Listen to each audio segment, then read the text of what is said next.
"I do not comprehend," Tomsky continued, "why my grandmother never punts."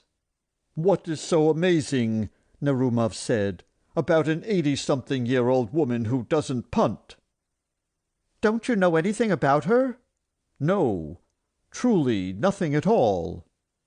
"Oh, then listen. I must tell you that my grandmother went to Paris almost 60 years ago, and was in great fashion there. People followed her around to see La Venus Moscovite.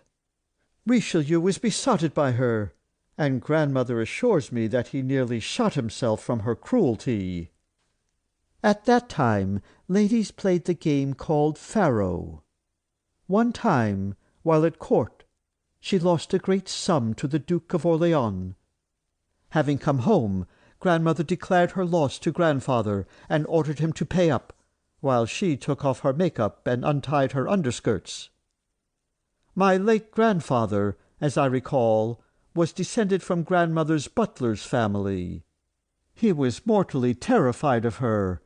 However, hearing about such terrible loss, he lost his temper, brought in his abacus, showed to her that in 6 months they had spent 500,000, and that they had no suburban village near Paris that they could sell off. He flatly refused to pay. Grandmother slapped him in the face and went to bed alone as a sign that he was out of favour. The next day she once again asked for her husband, hoping that the household punishment had been effective, but found him unyielding. For the first time ever she had to reason with him and beg him. She tried shaming him by proving condescendingly that there were different kinds of debt, and there was a difference between a prince and a carriage-maker. No. Grandfather had revolted. No was his answer, and that was that. Grandmother did not know what to do. At the time she was very closely acquainted with one remarkable man. I am sure you have heard of Count Saint-Germain, of whom there are so many wondrous stories. You know that he introduced himself as the eternal Jew, as the inventor of the elixir of life and of the philosopher's stone, and so on.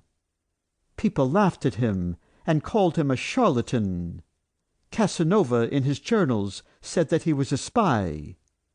All the mystery aside, Saint-Germain had a very pleasant appearance, and was a popular man of society.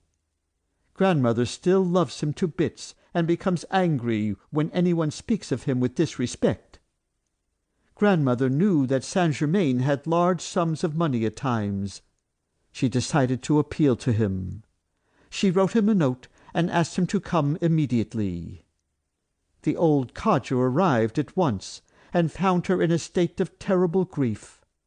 She described her husband's betrayal in the darkest colours, and finally told him that his courtesy and friendship were her only hope. Saint-Germain thought about it. "I could loan you this sum," he said, "but I know you will not rest until you can pay me back, and I would not wish to cause you any more trouble. There is another way. You can win it back." "But, my dear Count," grandmother said, "I am telling you we have no money whatsoever." "You do not need money," Saint-Germain objected. "Do please listen to me."